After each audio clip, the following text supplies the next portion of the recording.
हम ये chapter science का थर्ड चैप्टर कंप्लीट कर चुके थे, theoretical part. Now come on the exercise. इसकी एक्सरसाइज आपको यहाँ पर मैंने फिल की हुई है, आपको देखकर कोशिश करना है बिना देखे, फिर आप चेक कर सकते हैं। अपनी बुक फिल करनी है। उसके बाद हम बात करेंगे क्वेश्चन आंसर की। तो क्वेश्चन आंसर आपको नोट डाउन करना है अपने फेयर नोटबुक में with neat and clean hand writing यहाँ पर, और and it will be checked when school will reopen. ठीक है, तो यहाँ पर अब हम बात करते हैं क्वेश्चन आंसर की। तो सबसे पहले very short and short long answer type question हम बाद में डिस्कस करेंगे।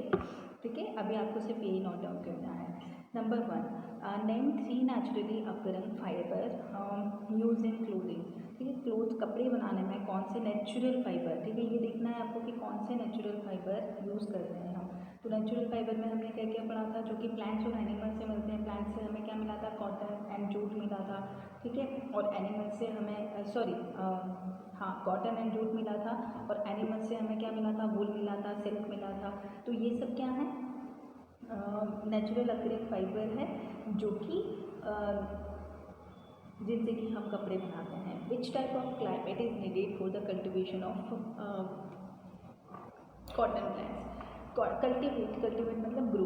ठीक है, कॉटन प्लांट्स को ग्रो करने के लिए कौन सा क्लाइमेट जरूरी है। ठीक है, तो आप ये देखोगे कॉटन प्लांट्स राजस्थान में ग्रो होता है। तो राजस्थान का एनवायरनमेंट कैसा है, क्लाइमेट कैसा है, वार्म है। ठीक है, तो यहाँ पर वार्म का क्लाइमेट जरूरी होता है। Why should seed be remove from the cotton balls. Cotton ball से सीड क्यों रिमूव करना जरूरी है। कॉटन बॉल से सीड इसलिए रिमूव करना जरूरी है क्योंकि सीड के ऊपर क्या होता है, थ्रेड लाइक स्ट्रक्चर होती है, और वही आगे जाके क्या बनाती है, कॉटन बनाती है। तो कॉटन बॉल्स के अंदर बहुत सारे सीड्स होते हैं जो कवर होते हैं हेयर से। ठीक है, और यही हेयर से हम क्या बनाते हैं, कॉटन फाइबर बनाते हैं। तो इसलिए इन सीड्स को कॉटन बॉल से रिमूव करना जरूरी होता है। अब आता है हमारे पास fourth question, what do you understand by sharing. Sharing किससे रिलेटेड था, वुल से रिलेटेड था। जब हम जो फ्लिस होती है, शिप की जो फ्लिस होती है, उसको हम रिमूव करते हैं। ठीक है, तो उसको हम क्या बोलते हैं, shearing. The process of removing hair from the sheep and coat is called shearing. और शेयरिंग को फिर आगे हम उससे क्या बनाते हैं, वुल बनाते हैं। अब आता है हमारे पास next question which is very important and आपको पता भी होना चाहिए। Which type of cloth should be used in kitchen and why. कौन से क्लॉथ्स किचन में यूज़ करने चाहिए और क्यों यूज़ करने चाहिए। ठीक है, तो सबसे पहले आता है कि हमें किचन में कॉटन क्लोथ्स यूज़ करने चाहिए।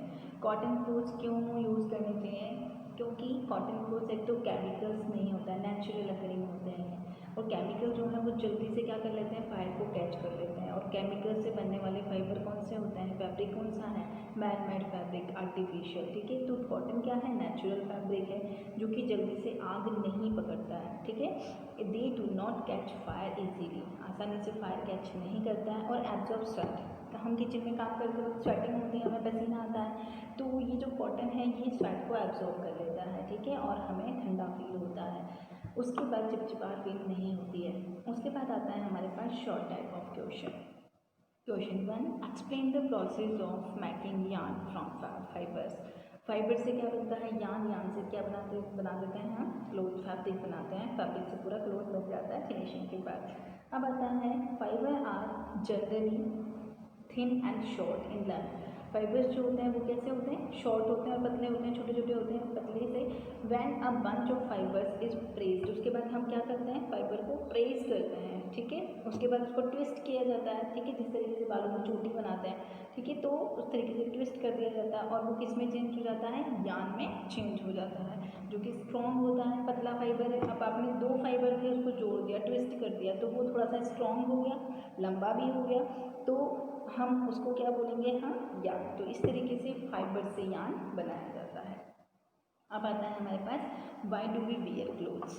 वाई स्टार्टिंग में ही, चैप्टर के स्टार्टिंग में ही हमने इस बात में डिस्कस किया था कि क्लोथ्स जो है वो क्यों पहने जाते हैं। तो why we wear clothes to protect us from heat. हमें हीट से प्रोटेक्ट करता है कौन, क्लोथ्स। रेन से प्रोटेक्ट करता है, इंसेक्ट से प्रोटेक्ट करते हैं। और जो हमारे क्लोथ्स हैं वो किसके ऊपर डिपेंड करते हैं, वेदर कंडीशन के ऊपर डिपेंड करते हैं। गर्मी है तो हम गर्मी वाले क्लोथ्स पहनेंगे, कॉटन क्लोथ। सर्दी है तो वुलन क्लोथ्स पहनेंगे। बारिश है तो हम रेन कोट वगैरह पहनते हैं रेनी सीजन के अकॉर्डिंग, तो क्लोथ्स जो है वो सीजन के ऊपर भी डिपेंड करते हैं। अब आता है why do we wear woollen clothes in winter.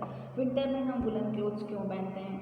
सबसे पहले तो वुलन जो है वो नेचुरल फाइबर है जो कि हमें शिप एंड कोट से मिलता है। Woollen fibres retain a lot of air. Woollen fibre के अंदर, ठीक है, स्पेस होता है तो उसके अंदर हवा बढ़ जाती है, ठीक है। Then because of which they are fluffy, और हवा बढ़ने की वजह से वो फूले फूले हो जाते हैं, फ्लफी हो जाते हैं। They also trap the body heat, और हमारी बॉडी की हीट को क्या करते हैं, बाहर नहीं निकलने देते हैं, अंदर ही ट्रैप कर लेते हैं, पकड़ के रख लेते हैं। So they are good to wear in winters, और हीट को बाहर नहीं निकलने देते तो हमें गर्मी फील होती है, ठीक है, ठंड नहीं लगती है ज़्यादा, और इसी वजह से ये विंटर्स में क्या होते हैं, बेस्ट होते हैं। अब आता है हमारे पास list the words main jute producing countries. कहाँ पर जूट बहुत अच्छे से ड्यूज होता है, तो इंडिया हो गया, बांग्लादेश हो गया, थाईलैंड हो गया, यहाँ पर जूट बहुत अच्छे से बनता है, तो ये मेन जूट प्रोड्यूसिंग कंट्रीज हैं। Why is the fabric made on power looms cheaper.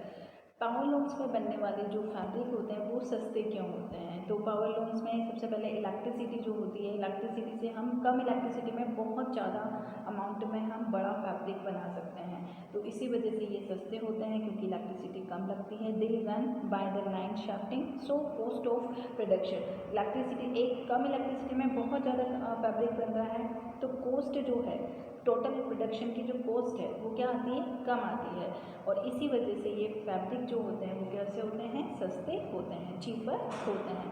अब आता है हमारे पास how can you classify fibres. Classify को, आप फाइबर्स को क्लासीफाई कैसे करेंगे? Fibres are classified on the basis of source by which they are obtain. किससे फाइबर्स जो है वो किस चीज़ से हमें मिल रहे हैं, इसके ऊपर डिपेंड करेगा कि फाइबर को हम 2 कैटेगरीज में डिवाइड करते हैं। Number 1 natural fabric and number 2 synthetic fabric. Natural मतलब नेचर से अगर हम मिलते हैं, हमें मिलता है तो नेचुरल फैब्रिक, और अगर हमें कहाँ से मिल रहा है वो हम फैक्ट्री में बना रहे हैं, मैं केमिकल से बना रहे हैं, तो वो क्या कहेंगे, सिंथेटिक फैब्रिक और मैन-मेड फैब्रिक। अब आता है हमारे पास natural fabric. They are obtained by plants and animals. Natural fabric किसे बोलेंगे, जो प्लांट्स और एनिमल्स से बनाते हैं हम, वो नेचुरल फैब्रिक है। जैसे कि जो cotton and jute plant fabric है, और वुल एंड सिल्क जो है वो एनिमल फैब्रिक है। वुल हमें शिप और गोट से मिलती है, जबकि सिल्क जो है वो हमें सिल्क वर्म से मिलती है, जो मलबरी के लीव्स में रहता है। देखा था अपने, पत्तियों को खा रहा था, फिर उससे कोकून बनाते हैं, वो लार्वा होता है वो अपने ऊपर एक कोकून बनाता है, फिर उसको वाटर में डालते हैं, जिससे वो अंदर का कीड़ा तो मर जाता है, और बाहर का जो कोकून होता है उसको हम थ्रेड बना देते हैं, जिसको सिल्क थ्रेड बोलते हैं। अब आता है मैन मेड फाइबर। हम मैन मेड फाइबर जो कि हम बनाते हैं, फैक्ट्रीज में बनता है, केमिकल से बनता है, उसको हम बोलेंगे मैन मेड फैब्रिक। एग्जाम्पल क्या है, नाइलॉन और रेयॉन, ठीक है।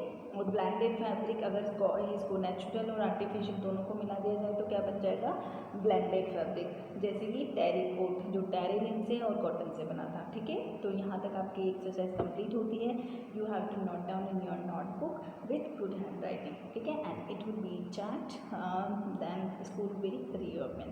Okay, thanks and take care, my students.